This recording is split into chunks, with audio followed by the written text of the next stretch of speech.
The latest on Britain's tabloid phone hacking scandal. The former managing editor of the News of the World has been arrested and questioned by police. CBS News correspondent Charlie Daggett has more now from London. Charlie, good morning. Good morning to you, Chris. Rupert Murdoch may be back in the States, but here in London, the investigation over hacking is gathering pace, with each arrest more important than the last.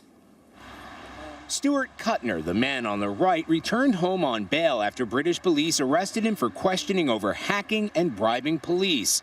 He's the 11th arrest in the scandal that continues to entangle top executives from Rupert Murdoch's empire.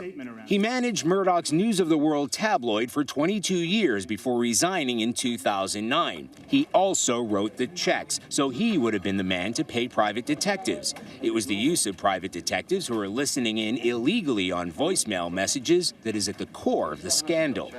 This arrest, like that of Murdoch's London CEO Rebekah Brooks before it, tightens the noose on James Murdoch, who authorized a big payout to a victim of hacking. He said at the time he thought it was an isolated incident. But lawyers for victims say hacking didn't just happen at Murdoch's newspapers, it was rife throughout the British newspaper industry known as Fleet Street. I mean, questions have to be asked to everybody who was involved, probably in Fleet Street from the mid-1990s onwards.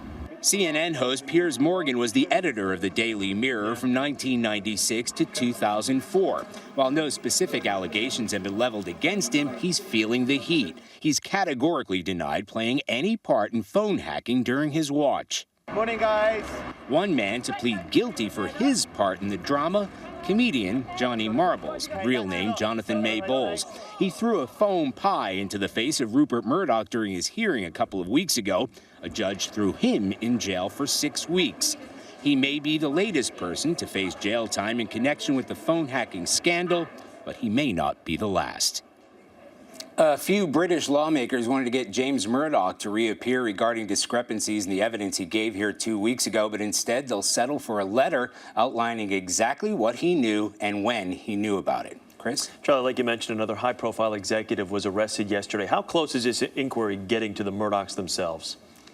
Well, specifically, James Murdoch may be getting a little hot under the collar. Now, all these recent arrests have been taking the police higher up the food chain, and now there's very little protection between the investigation and James Murdoch. All right. CBS's Charlie Daggett for us in London this morning. Charlie, thanks.